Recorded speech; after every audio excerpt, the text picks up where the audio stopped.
Ya, Mbak Sasha, ini lantai 2 dari Experience Center kami. Wah, lucu-lucu banget ya Mas di sini ya. Iya. Wah, oke. Anda kembali menyaksikan Invest Time on Location bersama dengan CEO Deko Rumah, Mas Dimas Hari Priawan. Mas, ini kan Deko Rumah sekarang sudah melakukan diversifikasi bisnis ya. Tidak hanya menyediakan jasa desain interior gitu, tapi juga sampai bahkan properti. Ini gimana sih awalnya gimana? Apakah melihat potensi yang cukup besar begitu? Jadi memang kalau potensinya juga cukup besar, itu yang pertama. Kedua, kita sebenarnya balik lagi, visi kita kan bikin rumah impian jadi kenyataan.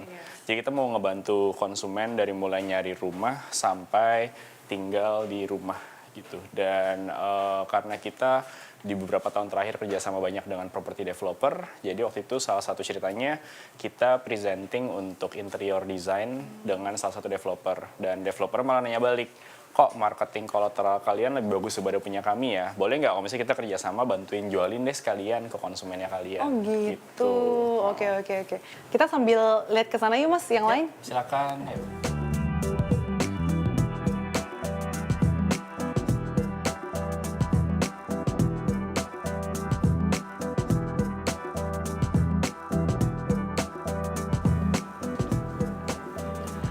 Mas Dimas, gimana sih cara untuk memaintain customer gitu kan dari 2015 sampai sekarang gitu? Gimana cara bisa mempertahankan customer yang selalu datang nih ramai banget nih?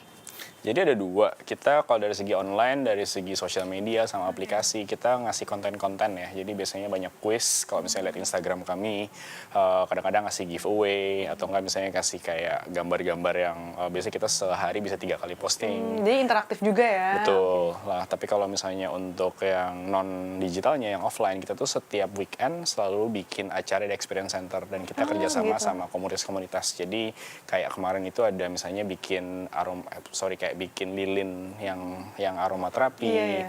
Lalu ada lagi misalnya kemarin gimana caranya ngedekorasiin meja makan supaya kelihatannya kayak di restoran. Jadi kita selalu ada aktivitas-aktivitas yang nge-engage customer kami. Dan aplikatif juga ya gamesnya. Betul, iya. Nah, kalau misalkan dari segi persentase nih antara customer di digital sama non digital ini seperti apa? Wah, digital masih 98% ya. Jadi sebenarnya untuk yang non digital itu masih kecil sekali. Dan ini kan sebenarnya kan experience center untuk orang datang dan nge-experience gitu, bukan sebagai kayak retail store konsep. Jadi memang tempatnya biasanya nggak besar, dan kita ke depan juga nggak akan ngebuka store sampai puluhan dan lain-lain gitu. Dan tetap fokusnya di online sih ke depan.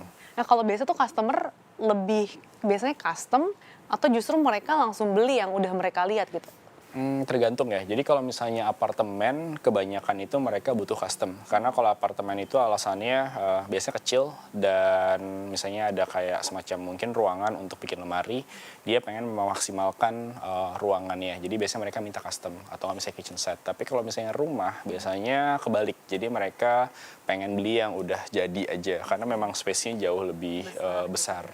Nah, kalau untuk tren desain interior sendiri di tahun 2020 ini seperti apa sih?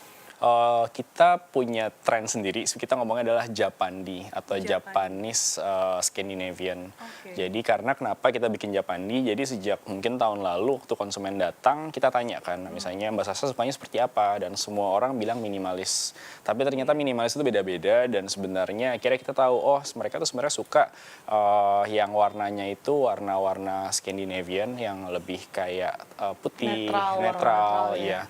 Tapi mereka tetap pengen ada unsur kayunya dan kayu tropis, dan mereka mungil ya space saving. Dan itu sebenarnya yang dibikin oleh misalnya tipe interior atau furniture dari Jepang. Jadi sebenarnya kita ngelihat, oh ini sebenarnya antara Japanese sama Scandinavian, udah kita bikin namanya Japandi. Perpaduan ya, oke. Betul. Apalagi kalau kita melihat sekarang ini kan luas begitu, tidak terlalu besar gitu ya. Jadi Betul. otomatis harus memaksimalkan tempat yang ada. Itu seperti Betul. apa tuh Mas tipsnya untuk supaya yang ingin merenovasi rumah atau mungkin mendekor rumahnya gitu supaya tetap maksimal tapi barang-barangnya itu nggak terlalu makan tempat gitu? Pertama, sebelum masuk ke barang, yang paling penting adalah cat warna tembok. Jadi biasanya usahakan menggunakan warna putih atau enggak satu sisinya itu warna yang lebih cerah ya. Jadi itu bisa membuat ruangan itu seakan-akan jauh lebih besar. Kedua, perbanyak cermin. Jadi cermin itu juga mengasih kayak kesan kalau ruangannya luas. Ketiga, untuk masalah furniture, jadi biasanya pilih furniture yang tidak terlalu bulky. gitu, yang kecil, yang ringkes, dan mungkin kalau misalnya memang ada budget dan bisa untuk nge-customize, biasanya kita ada tipe-tipe furniture yang kita bilang adalah multifunction. Jadi kayak contoh tempat tidur yang bisa ditarik atau meja makan yang bisa jadi meja kopi, dan itu yang kita lihat sebagai multifunction furniture yang kita punya. Oh gitu. Nah, tapi kalau misalkan dari segi proyek gitu, rata-rata per bulannya tuh Dekoruma bisa mengerjakan berapa proyek sih? Oke, jadi per sekarang kita discuss mungkin kita ngerjain 500 proyek ya. Oke, dalam Iya. sebulan. Iya, jadi tapi itu kan beda-beda fasenya. Ada yang misalnya di fase paling awal di desain, ada yang misalnya konstruksi, ada yang sedang handover. Jadi sekitar 500, dan itu makin nambah bulan biasanya makin tambah. Oke, nah satu proyeknya tuh biasanya Dekoruma ngambil berapa persen tuh dari satu proyeknya? Atau kan ada kerjasama dengan vendor-vendor lain juga? Iya, jadi kita beda-beda ya, tergantung barangnya. Jadi biasanya kalau mungkin kayak misalnya spray itu marginnya tipis, misalnya single digit. Cuma kalau custom kita biasanya lebih tinggi, tapi sebenarnya karena itu termasuk instalasi dan termasuk misalnya garansi. Dan Oke, udah semua ya? Iya, betul. Nah, dalam satu proyek tuh berapa sih Mas rata-rata harganya gitu? Biasanya kalau proyek rumah atau apartemen yang sering datang ke kami itu sekitar di angka 75-an juta ya. Dan itu udah misalnya tipikalnya 40 meter, 2 bedroom, dan itu udah all in. Jadi udah termasuk mungkin sama elektronik kayak AC, TV, water heater, dan lain-lain. Nah, kalau setiap bulan nih Dekoruma mengerjakan 500 proyek. Nah, dalam setahun tuh profitnya berapa sih Mas? Wah, sebenarnya kita masih belum profit ya, karena masih negatif karena kita masih startup gitu. Jadi sebenarnya profitnya itu kita reinvest ulang untuk pengembangan software, pengembangan aplikasi, dan juga pelatihan dan lain-lain. Gitu. Oke, jadi sekarang saat ini fokus dari Dekoruma untuk meningkatkan profit begitu ya. Jadi udah kurangin bakar uang lagi ya berarti ya? Iya, benar. Jadi kita udah jauh lebih besar dari segi kayak cost, kita sudah bisa jauh lebih ditekan. Cuman memang most of profitnya itu balik lagi sih untuk pengembangan aplikasi dan lain-lain. Kalau dari biaya operasional tuh yang paling besar tuh pengeluaran untuk apa sih Mas? Nomor satu tetap marketing ya. Jadi marketing kayaknya nggak kita doang di mana-mana. Biasanya bisnis itu nomor satu pengeluaran besar di marketing. Kedua kita di R&D. Jadi R&D itu termasuk engineering untuk pembuatan aplikasi. Misalnya kita trial bikin misalnya furniture tadi yang multifungsi. Lalu pelatihan misalnya untuk partner desainer, pelatihan untuk partner kontraktor, workshop, dan lain-lain. Oke, nah kalau di Indonesia sendiri nih, positioningnya Dekoruma ada di urutan keberapa?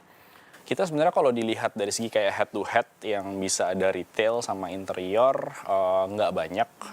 Mungkin kalau Jakarta untuk segmen residensial, middle mungkin kita yang nomor satu untuk interior design ya. Tapi kalau misalnya untuk retail, mungkin kita masih di nomor 3 atau 4 ya, satu Indonesia. Gitu. Oke, nah karena nggak banyak saingan, gimana sih cara untuk tetap kompetitif gitu dengan saingan yang lainnya?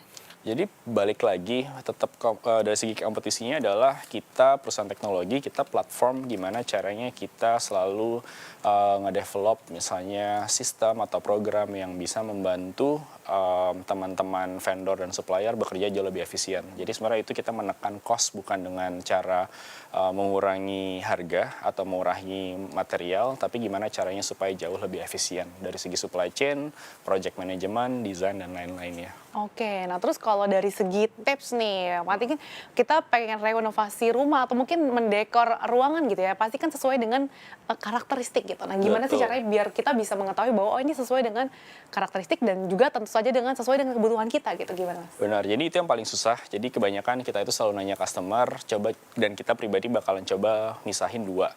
Apa yang customer pengen dan apa yang customer butuhkan. Biasanya ini berdua clash. Jadi kalau misalnya ketemu customer, misalnya Mbak Sasha nanti bikin rumah, maunya ini semuanya. Tapi ujung kita selalu nanya, sebenarnya apa sih yang dibutuhkan, apa yang dibutuhkan. Karena ujung-ujungnya itu menyangkut biaya, menyangkut misalnya waktu, menyangkut misalnya luas gitu. Jadi kita selalu nanya, apa yang dibutuhkan. Kita akan ngecek misalnya Mbak Sasha itu baru menikah atau belum, atau sudah punya anak, dan anaknya umur berapa, dan lain-lain gitu. Jadi kita mencoba memberikan produk atau desain sesuai dengan yang dibutuhkan dulu. Baru setelah itu kalau ada budget tambah atau nggak misalnya ada luasannya lebih besar, kita baru deh bisa diskusiin gimana ya supaya keinginan-keinginan yang Mbak Sasha itu bisa kita wujudkan gitu. Nah, menarik sekali tadi ada untuk rumah ya. Ada nggak sih Mas di sini contoh set untuk rumah gitu ya, khususnya untuk memaksimalkan lahan yang tidak terlalu luas gitu? Ada, jadi kita ada satu sampel studio dan itu sekitar 25 meter persegi dan kita bisa sulap. Jadi meskipun kecil, jauh lebih nyaman daripada rumah-rumah studio yang pada biasa gitu. Oke, boleh kita langsung lihat ya Mas? Boleh.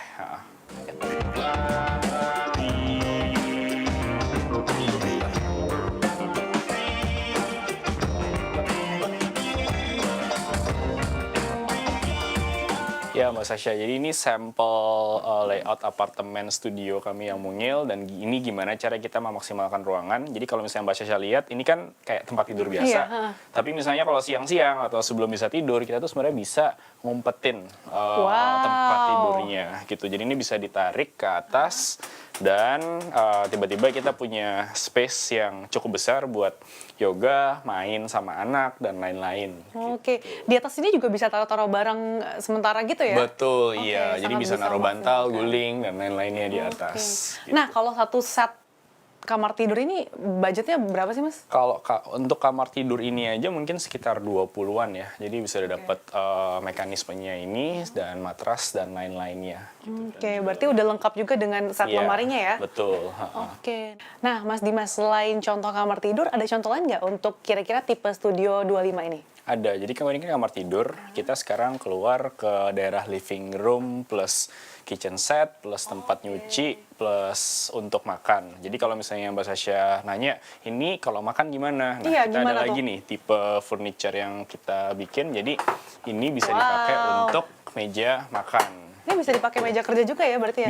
Bisa untuk meja kerja, meja makan, dan lain-lain. Jadi kalau misalnya mau makan, tinggal digelar aja. Wah, Dan, sangat ini ya, iya. hemat tempat ya. Betul, jadi kalau misalnya udah mau makan, bisa dilipat dan dimasukin ke dalam. Dan di dalam sana juga bisa buat nyimpen sebenarnya. Oh iya, bisa banyak nyimpan barang ya. Betul. Oke, piring-piring juga di sini bisa. Nah, kalau dari satu set ini jatuhnya living room sekalian juga kitchen set ya, Mas?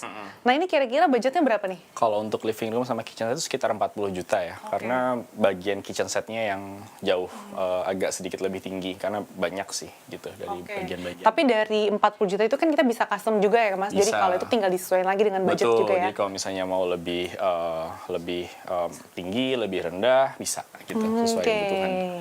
Wah, seru banget nih. Nah, terakhir nih Mas, gimana sih tips bisnis ala Mas Dimas? Jadi pertama harus fokus, kedua standar ya, nggak boleh patah semangat karena memang bikin bisnis itu pasti ada kalanya di atas, ada kalanya di bawah. Sama terakhir yang paling penting menurut saya play your own game. Jadi jangan terpengaruh sama teman atau ini atau itu, tapi tetap fokus aja ngerjain apa yang dikerjakan.